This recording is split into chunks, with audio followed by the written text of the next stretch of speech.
Alright guys, the next step we're going to do is we're going to take our buttstock off. You notice I still have my hammer back. That will be an important in another step in a little bit. All you have is just this one tang screw that goes through. You just want to remove.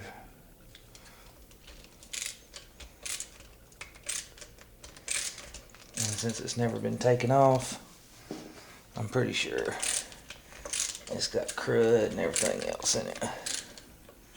But just take your time. Last thing you want to do is booger up screw heads by getting impatient.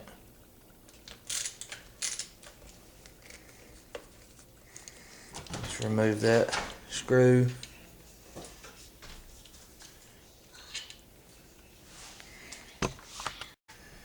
Alright, with our tang screw off, we should be able to just pop that thing, just kind of work it back and forth with our hand and slide the stock off.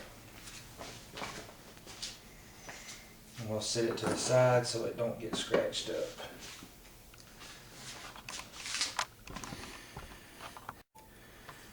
Alright guys, if you'll look back here, you have a little pin right here. If you can see that, where your lever actually goes forward.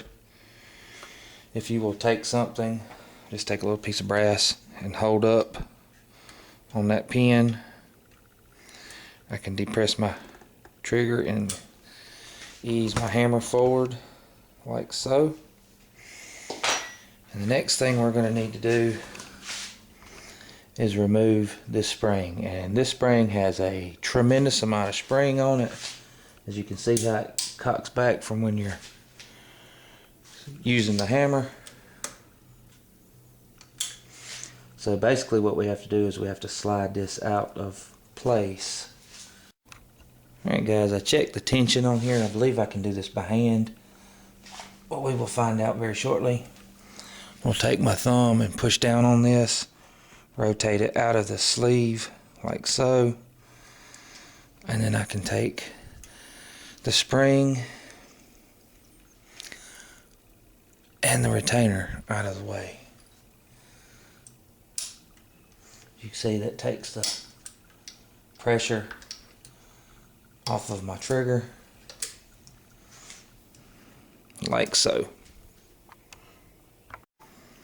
Alright guys, next thing we're going to do is we're going to turn this, take this out of our padded vise. As if you can see right here, let me position the camera where I can see to show you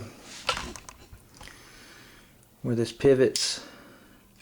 This screw right here, that will be your trigger screw, and you will want to just remove that.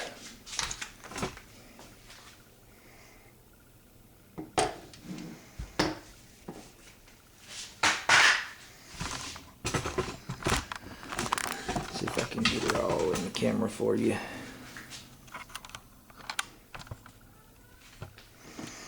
This screw right here, you'll just want to remove that.